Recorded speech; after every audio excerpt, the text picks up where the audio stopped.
Halo semuanya, kembali lagi dengan saya Rika Cynthia. Di sini saya akan membahas tentang microplate reader.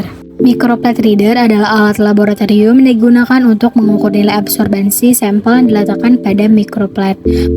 Prinsip kerja alat ini adalah bermula dari berkas cahaya yang melewati sampel mendeteksi cahaya yang berasal dari sampel, menguatkan sinyal dan menentukan absorbansi sampel. Selanjutnya, suatu sistem pembacaan mengubahnya menjadi data yang memungkinkan interpretasi hasil dalam pengujiannya. Selanjutnya di sini ada cara penggunaan alat. Yang pertama, colokan kabel pada sumber listrik. Yang kedua, tekan tombol power di belakang mesin. Yang ketiga, tunggu display menyala. Kemudian klik tes. Tunggu hingga proses selesai dan lampu stabil. Setelah selesai akan muncul menu program dan klik new. Pilih program atau panjang gelombang yang diinginkan. Pilih letak sumur yang akan dianalisis dan masukkan microplate dengan benar. Posisikan microplate dengan benar. Posisi microplate tidak akan pas menyebabkan microplate menyangkut. Tutup mesin dan klik start. Tunggu hingga proses selesai.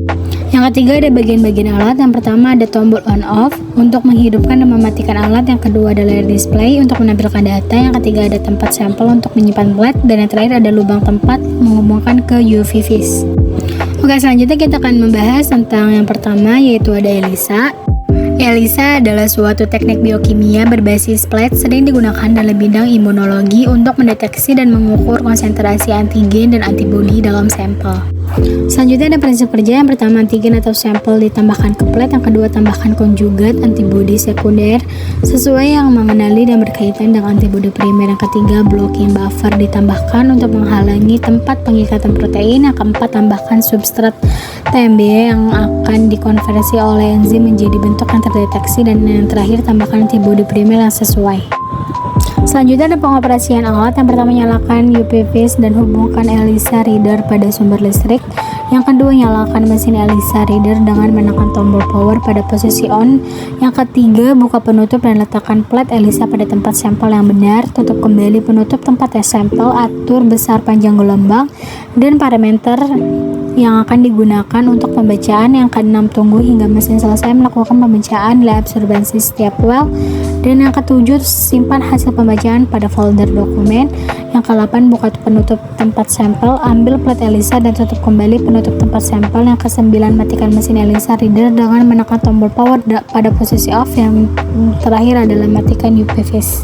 Selanjutnya ada kelebihan alat. Yang pertama, reagen dan waktu simpan lama. Yang kedua, mudah dilihat hasilnya pada prosedur cepat dan dapat digunakan untuk berbagai infeksi. Yang terakhir adalah spesifilitas dan sensitivitas yang tinggi. Selanjutnya ada kekurangan. Yang pertama, kit tersedia secara komersial tapi tidak murah. Yang kedua, sangat spesifik untuk antigen tertentu namun tidak dapat mengenali antigen lain.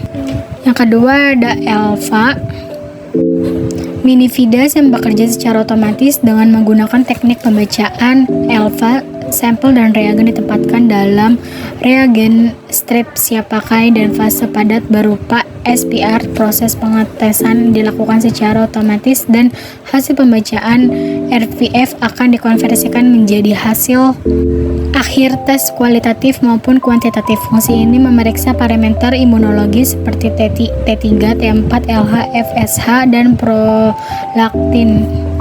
Selanjutnya ada prinsip kerja. Prinsip alat ini merupakan modifikasi dari prinsip ELISA, hanya pembacaan berdasarkan fluoresensi. Adapun prinsip dari ELISA yaitu agar terjadi suatu reaksi warna pada ELISA maka dibutuhkan suatu antibodi dan label enzim dan substrat yang diberi indikator warna yang dikenal dengan kromogen.